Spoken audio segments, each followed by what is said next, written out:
가게가 완전 엉망이에요. 올해 플라워에이블에서 있었던 일들을 한번 정리를 해볼게요.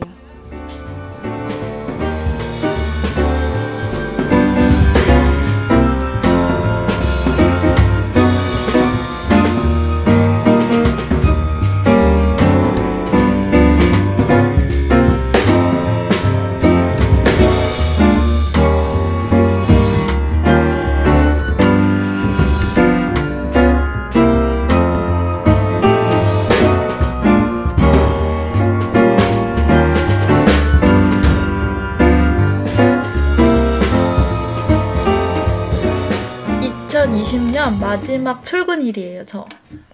내일부터 문을 닫고 1월 4일에 복귀합니다. 그래서 2020년 마지막 출근일을 기념하면서 같이 인스타그램 제 거 플라워에이블 계정 들어가서 보면서 올 한 해 어떤 일이 있었는지 한번 쭉 살펴보는 시간을 가져볼까 합니다. 일명 플라워에이블 연말정산. 작년 마지막으로 올렸던 글이 이거더라고요. 겨울휴가 떠납니다. 이 글을 올리고 저는 가족들이랑 스키장을 갔었어요. 근데 그 스키장이 이렇게 귀한 스키장이었는지 모르고 그랬습니다.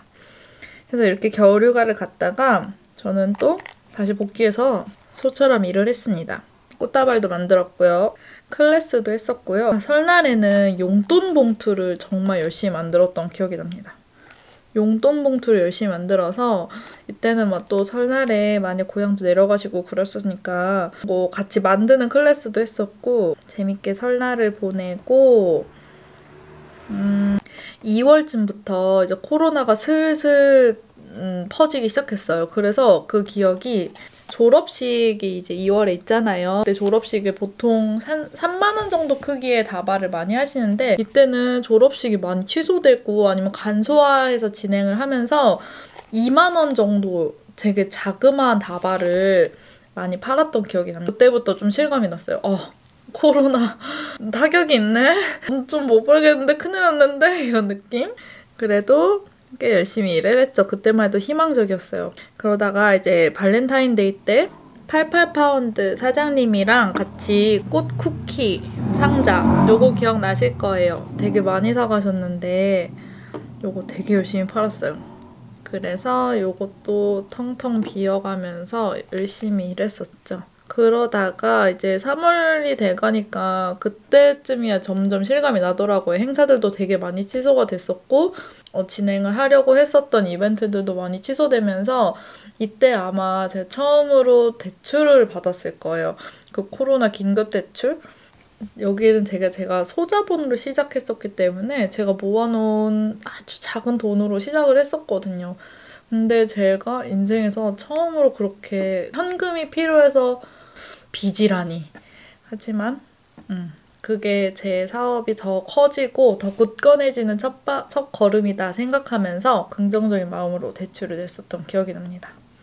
그리고 이렇게 봄에는 무스칼이랑 튤립을 많이 팔았었어요. 맞아요. 수선화도 많이 팔았었고 이거 아마 지금 사가신 분들 지금쯤 싹 났을 수도 있는데 이제 그러다가 화이트데이 때도 열심히 일을 했었네요. 이때까지만 해도 간간히 이런 행사가 있으면 꽤 많이 찾아오시긴 했어요.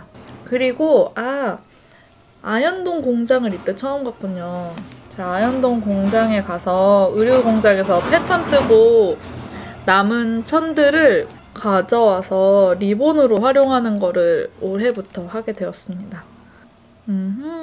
그리고 또 패스트5도 갔었어요. 이렇게 미니 다발을 패스트5에 가져다 드려서 패스트5 거기 입주사분들 상대로 집콕하신 분들 인증하시면 이벤트로 선물 드립니다. 이런 식으로 이 봄 때만 해도 집콕이라는 게 우리한테 되게 뭔가 이벤트 같은 일이었었거든요. 그랬는데 지금은 너무나 일상이 되어버렸네요. 집콕 아닌 사람 잡아내야 되는 그 정도? 그랬습니다. 그러다가 이제 5월에는 카네이션을 또 열심히 팔았어요. 그리고 카네이션도 열심히 팔고 가게 구조도 바꿨었네요, 제가. 이렇게. 진짜 열심히 몸을 썼습니다.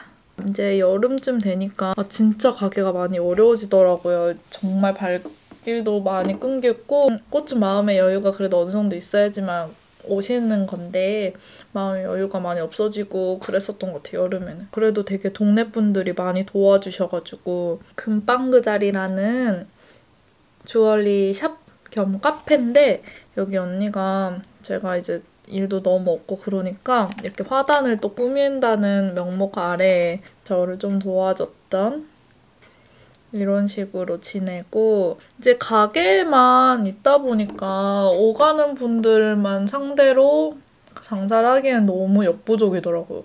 그래서 제가 외부 작업을 이제 많이 나가기로 결심을 해요, 여름부터는. 어차피 예약제로 돌리면서 닫아져 있는 시간에는 내가 외부에 작업을 많이 나가자 이렇게 생각을 하면서 이제 외부로도 되게 작업을 많이 나가게 됩니다. 플리마켓도 참가하고 이런 식으로 가게 밖으로도 열심히 다니게 되었어요. 이 플리마켓 때 되게 의미가 있었던 게 이때가 코로나가 잠깐 좀 잠잠해졌을 때였을 거예요. 이때 손님을 만났었는데 두 분을 제 꽃 무드를 너무 좋아해 주셨어서 그때 아직까지도 정기 배송을 받아보고 계세요. 진짜 너무 생각해보니까 너무 좋은 기회였네요, 여기가. 너무 감사합니다. 저의 꽃을 항상 새롭게 느껴주시고 하셔서 너무너무 감사해요. 이렇게 여름은 되게 팝하게 지냈었었네요. 지금 사진을 보니까. 그렇게 지내다가 그리고 저는 이렇게 웨딩도 꾸준히 나갔어요. 여기 이 웨딩은 제가 종종 인스타그램에 올리기 때문에 보셨을 텐데 여기는 온즈드롬이라는 웨딩이랑 파티 기획하는 분이 그런 업체거든요. 근데 그 온즈드롬의 전담 플로리스트가 플라워 델마 꽃 배우고 이제 가게 시작하기 전에 일일 알바로 갔었던 곳이에요, 여기가. 근데 갔더니 공간이 너무 예쁘고 꽃도 너무 예쁘고 무엇보다 그 델마 사장님이 진짜 너무 좋으신 거예요. 진짜 참 어른. 그래서 사장님한테 1일 알바가 지나고 나서 문자를 보내요. 사장님, 저 너무너무 오늘 즐거웠다.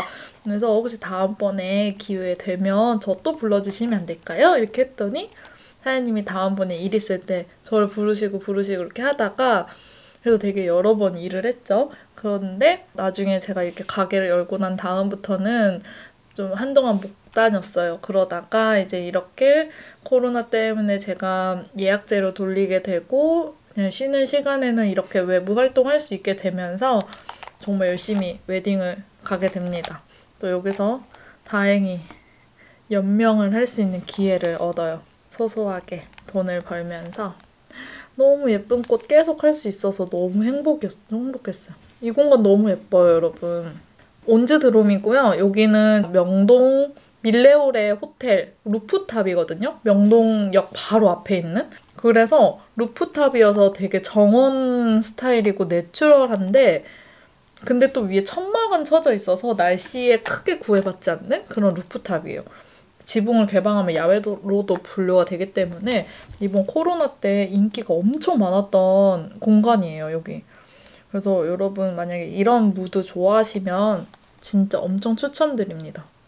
온즈드롬, 플라워 델마. 이렇게 여름을 지납니다. 진짜 열심히 일했어요. 전 진짜 가게 오픈 빼고는 다 열심히 했던 것 같아요, 여름은 생각하면. 이렇게 외부 출장도 엄청 많이 나가고 또 운동을 제가 또 열심히 하게 돼요. 운동을 하면서 이제 바디 프로필을 또 준비하는데 헬스장을 엄청 열심히 출석했거든요. 하면서 이렇게 제 복근이랑 같이 꽃다발을 들고 사진을 찍게 되네요. 그리고 쪽쪽 보다 보니까 이것도 있었어요. 이게 진짜 저한테는 또 의미 있는 순간인데 제가 그동안은 부케를 사실 안 했었어요. 저는 사실 웨딩 부케를 만든다는 게 저한테는 좀 엄청 부담이었었거든요. 근데 그 이유를 제가 한번 생각을 해봤더니 저는 뭔가 결혼에 대한 환상 로망이 별로 없는 사람이에요. 그 웨딩에 대해서 돈을 엄청 많이 쓰는 것도 사실 크게 이해가 가지 않고 너무 그렇게 한순간에 끝나는 찰나의 순간에 너무 큰 돈을 지출하는 게 너무 아깝다는 생각이 드는 거예요. 뭐 웨딩 프리미엄이라는 말도 많이 하잖아요. 근데 솔직히 그게 막 덤탱이를 씌우거나 그런 거는 전혀 아니에요. 왜냐면 뭔가 엄청 의미 있는 날이기도 하잖아요. 그렇기 때문에 만약에 부케를 만든다 치면 그냥 일반 이런 꽃들이 아니라 훨씬 퀄리티가 좋고 티 하나 없이 아주 깨끗한 그런 꽃만을 써야 해요. 그렇기 때문에 재료도 한 우리가 2~3배는 준비해서 그중에서 고르고 골라서 최상의 꽃들만 묶어서 만드는 게 부케란 말이죠. 당연히 일반 꽃다발보다는 비싼 게 맞아요. 하지만 저는 그게 납득이 안 되더라고요. 그 사람들이 막 이렇게 들여다보지 않으니까. 그래서 좀 실속 있게 준비하면 되지 않을까? 이런 생각이 늘 있었어서 저의 이런 결혼에 대한 환상 없음 이런 마음과 누군가는 되게 결혼이 설레는 일이고 막 그럴 수 있는데 그런 심리적인 괴리감 때문에 제가 웨딩 부케를 좀 잘 안 했었던 것 같아요. 그런데 우연히 어느 고객님을 만났는데 이 고객님이 그냥 꽃다발처럼 이렇게 간소하게 실속 있게 들고서 사진을 찍고 싶어 하시는 거예요. 그래서 네, 그럼 그냥 제가 카라 꽃다발처럼 묶어가지고 드리겠다. 그래서 엄청 저렴하게 진짜 꽃다발 가격이랑 똑같이 해서 카라 부케를 이렇게 만들어 드렸어요. 근데 너무 예쁘지 않나요? 사진상에는 정말 그냥 부케랑 똑같아요. 자세히 보면은 뒤에 흠집 난 데도 있고 모양도 조금 울퉁불퉁하고 그렇긴 한데 사진상에선 전혀 문제가 없었거든요. 예쁘게 만들어 드렸더니 고객님도 너무 만족하신 거예요. 너무 실속 있는 가격에 너무 실용적인 부케를 잘해서. 그래서 요거를 되게 좋게 생각을 해주셔서 작가님이 테일러드 픽처 작가님이세요. 그래서 그 작가님께 저를 너무 좋게 말씀해 주신 거예요. 이런 실속 있는 가게가 있다. 그래서 이 테일러드 픽처 작가님께서 저를 좋게 생각해 주셔서 고객님들께 종종 저를 소개를 해주시게 되었어요. 그거를 계기로 웨딩 부케를 용기를 내서 시작을 하게 됩니다. 이것도 부케였었고요. 이것도 부케였어요. 그냥 내 신념대로 꽃을 만들어도 고객님들이 좋아해 주시는구나. 그거를 깨달으면서 클라웨이블의 부케 라인이 이제 런칭이 된 거예요. 테일러드 픽처 고객님들의 부케를 간간히 만들어 드렸었던 한 해였습니다. 1월에도 하나가 예정이 되어 있어요. 그것도 예쁘게 만들어 드릴게요. 이렇게 열심히 부케를 만들게 된 소중한 기회도 있었고 그리고 또 기억에 남는 일이 하나가 있는데 제가 이렇게 여름에는 좀 외부 활동을 많이 했다고 말씀드렸잖아요. 여기에서만 있을 수 없다. 밖에 나가서도 돈을 벌어와야겠다 이러면서 열심히 막 다니다 보니까 스케줄이 엄청 복잡해진 거예요. 그냥 가게 출근만 하면 되는 그런 수준이 아니라 어디 갔다 저기 갔다가 또 다시 가게 왔다가 어디 갔다가 제가 한 번은 대형 사고를 하나 친 거예요. 고객님한테 주문을 받아놨고 그 주문을 까먹었던 적이 한 번 있어요. 이건 정말 이 여름에 난생 처음 있었던 일이었는데 고객님이 어머니 생일 선물로 좀 커다란 꽃다발을 주문해 주셨어요. 그랬는데 제가 그날 그 주문을 까먹고 다른 일정을 가버린 거예요. 그래서 고객님이 문 앞에서 전화를 하셨어요. 지금 가게 문이 닫혀 있다. 그래서 제가 너무 깜짝 놀라서 고객님 너무 죄송하다고 바로 말씀드린 다음에 약간 생각을 정리하고 제가 고객님한테 솔직하게 말씀드렸어요. 제가 주문이 누락됐다. 제가 2가지 선택지를 드릴 수 있을 것 같은데 하나는 제가 좀 다른 데에서도 주문하실 수 있도록 원래 저한테 입금해 주셨던 금액에 조금 더 얹어서 환불을 해드리는 방법이랑 아니면은 내일 조금 더 큰 사이즈로 꽃다발 만들어 드리겠다. 편하실 대로 알려주시면 제가 바로 이행해 드리겠습니다. 이렇게 했더니 자매셨거든요.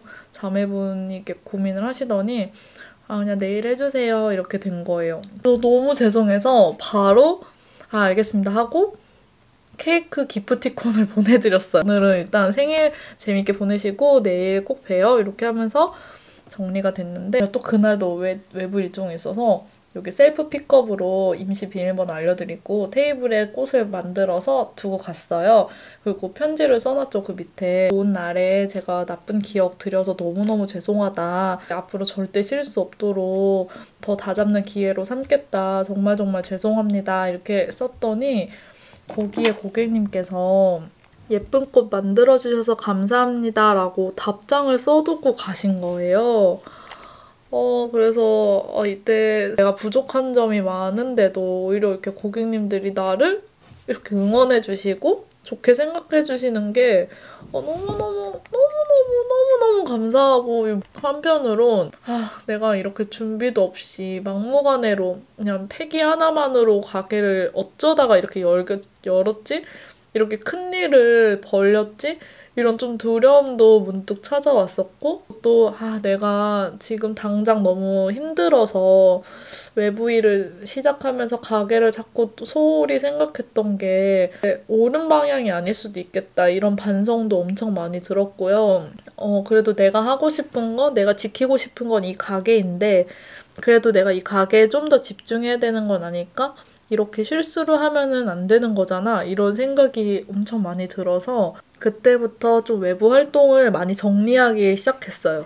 너무 잡다하게 막 벌려놓은 일들, 10,000원, 20,000원 더 벌기 위해서 막 더 복잡하게 밖에 돌아다니면서 했던 일들을 조금 정리하고, 그래서 조금 더 가게에 집중할 수 있는 그런 시간을 만들려고 되게 노력을 합니다. 이렇게 좋은 분들이 나를 응원해 주시는데 더 열심히 해야겠다, 막 이런 생각을 했던 기억이 납니다. 진짜 그 고객님 지금도 너무너무 죄송하고 감사해요.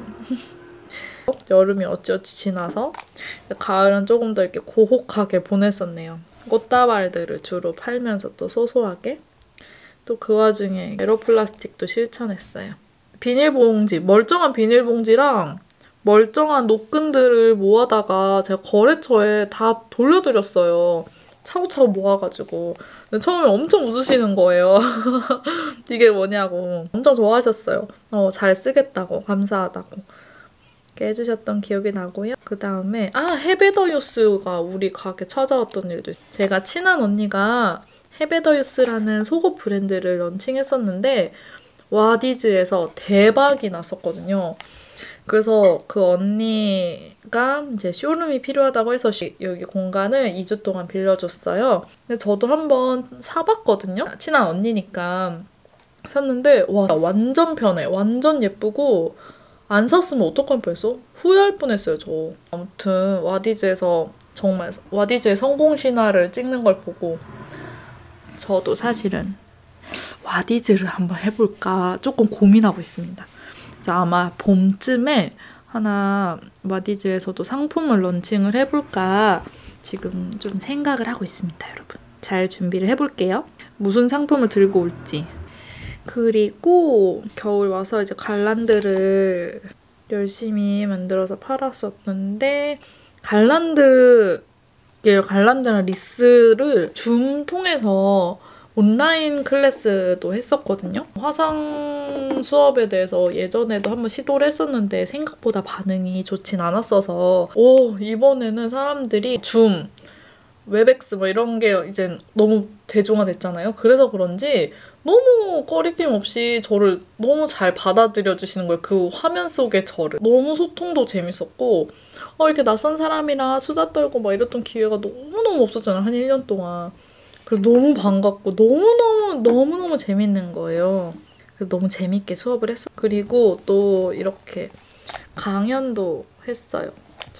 소상공인 지식배움터라는 곳에서 꽃집에 관련된 이야기를 했었거든요. 소상공인으로서 말씀을 드렸던 강연도 했어요. 이거는 이제 곧 편집을 해서 올라갈 예정이니까 한번 읽어봐 주세요. 제가 진짜 열심히 준비했어요, 이것도. 그 온라인 수업이랑 강연 이렇게 준비를 하다 보니까 겨울이 쑥쑥 지나가고 있더라고요. 그러다 보니까 벌써 12월이 됐고 그리고 12월의 막판에는 연남동 끝자락길이라는 이벤트도 같이 준비를 했어요. 여기 우리 성미산로 17기 사장님들이랑 같이 이벤트를 준비했는데 이거 이벤트 하면서 저는 여기 골목 사장님들이랑 친해지는 게 너무 큰 수확인 것 같아요. 저는 여기 골목 사장님들이랑 되게 친하게 잘 지내고 그랬었는데 이제 코로나 때문에 요 1년 새 새로 생긴 사장님들이랑은 사실 교류를 많이 못했거든요. 만날 수가 없는 분위기잖아요, 코로나 때문에.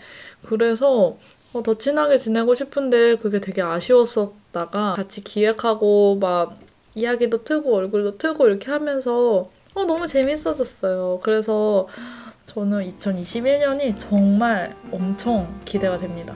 여기에 계신 사장님들이랑도 더 친하게 지내면서 더 많은 콜라보레이션 하면은 너무너무 좋을 것 같고 화상 수업 이런 것들처럼 더 다양한 시도를 하는 21년이 됐으면 좋겠어요. 저는 정말 다양한 채널에서도 플라워웨이브를 보여드리고 그 다음에 조금 더 다양한 상품 그리고 더 친환경적인 제품들도 더 많이 연구해서 개발해야 할 것 같고요. 저는 더 재밌게, 더 똑똑하게, 더 현명하게 플라워웨이브를 꾸려나가볼 생각입니다. 1년 동안 저희 가게를 찾아주신 모든 분들 정말 감사합니다. 내년에도 잘 부탁드려요.